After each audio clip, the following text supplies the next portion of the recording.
Good evening, my viewers. Today I've chose the topic about the documentary of presidential candidates in Kenya since 1964. Now, this documentary has covered around 5 presidential candidates since independence. The first president is about Kenyatta. Mzee Jomo Kenyatta is among the first presidential candidates in Kenya since independence.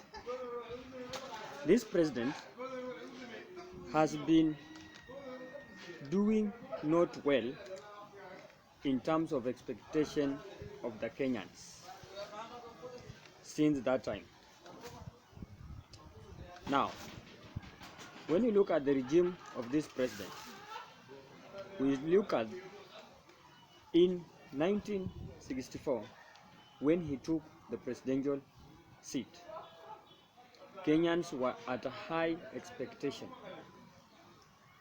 He looked at him and said, this one will be our savior. But to make it worse, he was not among the savior of this nation. Why?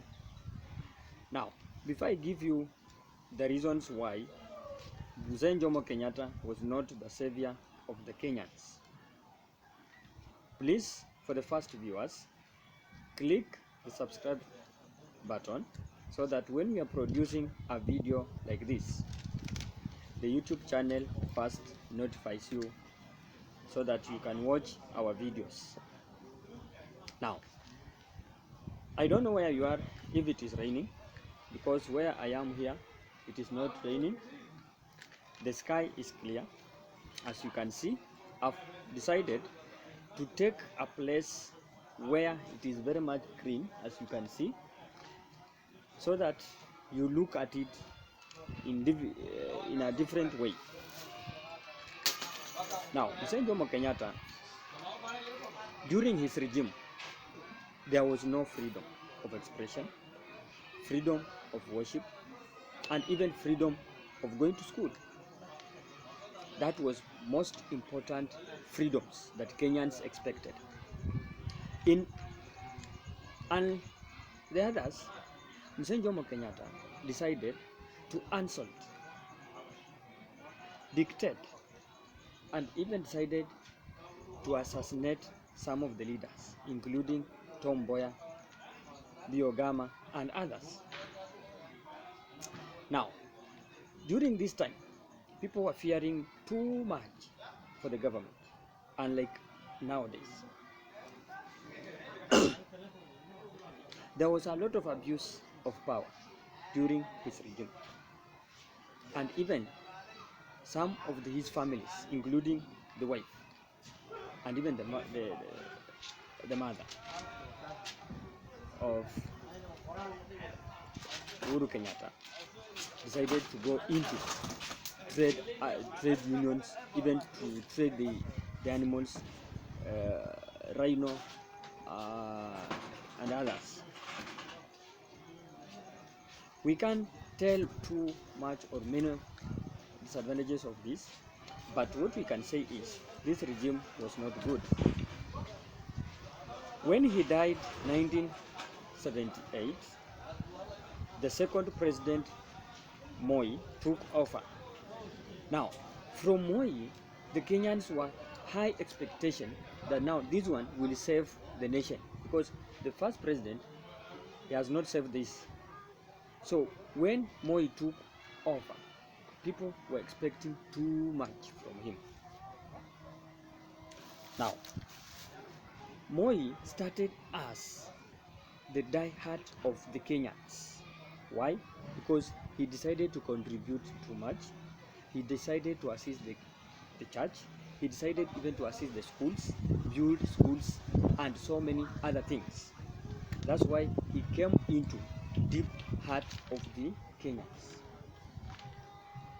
Now, When he continued in 1982, the university students and other people decided to organize for the government coup, where now, from that time, Moi decided to be one of the dangerous presidents ever than even Kenyatta.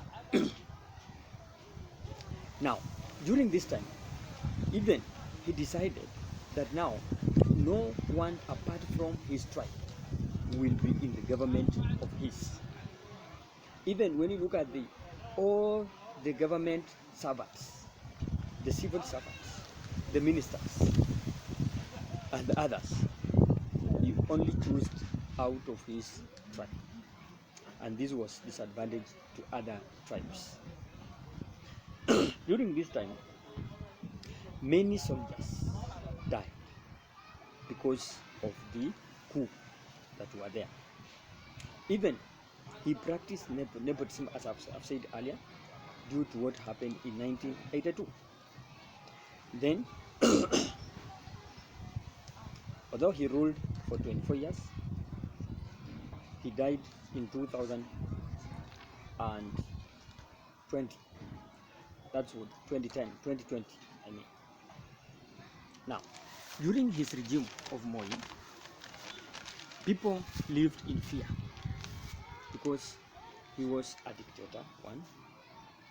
He did not believe what other people says, two, and many other things. The third president was Emilio Mwai Kibaki. Emilio Mwai Kibaki, he was an economist, and during his time, he saved Kenya from where the economy was to where it is at the moment. And remember, he took the economy when it was at a negative situation, and he managed to build it up to where he left it. And we all know that Emilio Mwai Kibaki left Kenya economy at a good pace. Emilio Mwai Kibaki worked with opposition. When we compare the other two, the first two presidents, they did not accept the opposition leaders. But Emilio Mwai Kibaki decided to come up with a regime where he decided to work with the opposition leaders. This one helped him, especially in terms of the government.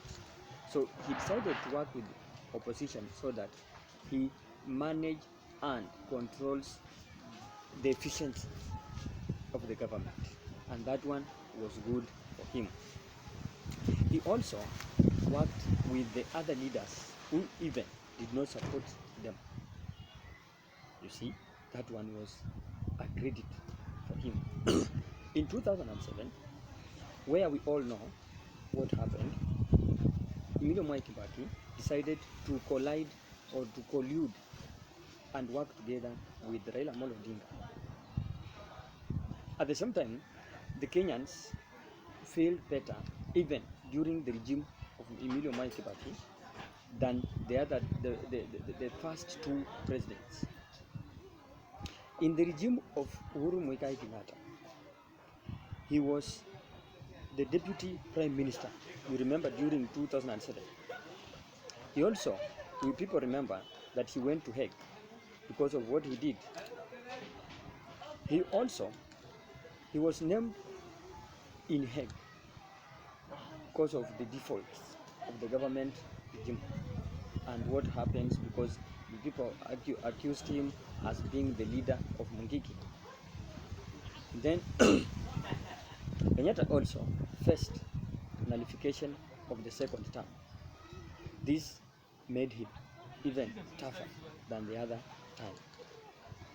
In 2022, he backed Raila Amolo Odinga like 2000 when Moi backed him and he failed. He has also backed Uhuru Kenyatta, where he has also made Uhuru Kenyatta to fail.